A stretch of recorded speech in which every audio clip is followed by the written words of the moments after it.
मंडळी, आपल्या सगळ्यांमध्ये कुठली ना कुठली कला ही असते आणि मी स्वतः एक कलाप्रेमी आहे। मला सगळ्या प्रकारच्या कला बघायला वगैरे फार आवडतात। त्यामध्ये सगळ्यात जास्त जर मला काही आवडत असेल तर ते म्हणजे रांगोळी आणि मेहंदीचे व्हिडिओज बघणे। त्याचे एक्झिबिशन जर कुठे लागले असेल तर ते बघायला मला फार आवडतात। तर आज मी आलेली आहे बालगंधर्व रंगमंदिर येथे आणि तिथे कला दालन आहे, आर्ट गॅलरी, आणि इथे एक रांगोळीचं सुंदर प्रदर्शन लागलेलं आहे।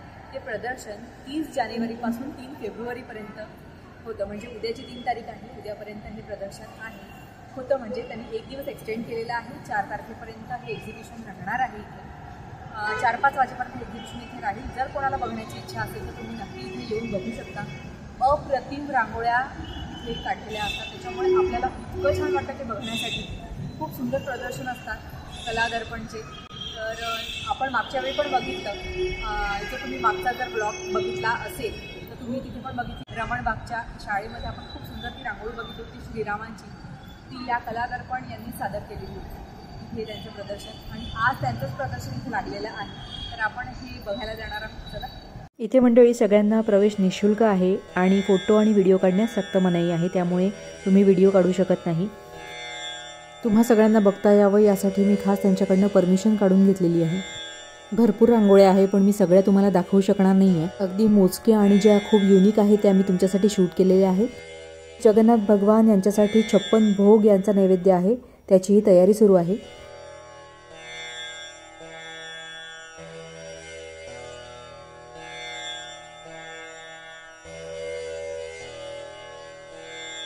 हे बघा, ही आहे प्रतिबिंब रांगोळी।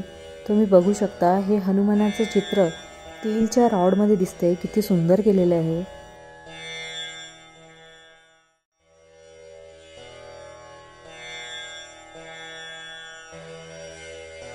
अमायराला देखील हे एक्झिबिशन खूप आवडलं, ती प्रत्येक ठिकाणी वाव वाव अशी करत होती। कृष्णाच्या पापण्या बघा किती छान उघडत आहेत, बंद होत आहेत, वाव। त्यानंतर ही बघा 2-in-1 रांगोळी। प्रत्येक रांगोळी कोणी काढलेली आहे, त्या रांगोळीबद्दलचं महत्त्व हे सगळं त्या ठिकाणी दिलेलं आहे। हे बघा, जसं आपण फिरत दुसऱ्या साईडला जाऊ तर हे बघा दुसऱ्या साईडनी ती सेम रांगोळी अशी दिसते। गोंदवलेच्या ब्लॉगमध्ये पण तुम्ही अशा प्रकारची कला बघितलेली आहे ब्रह्मानंद मंडपात।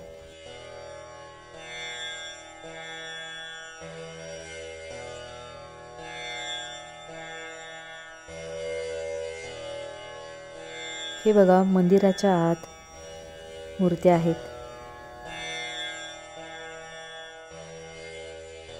आणि या बघा पाण्याच्या खालची रांगोळी, पाण्याच्या मधली रांगोळी आणि पाण्यावरची रांगोळी इथे काढलेली आहे।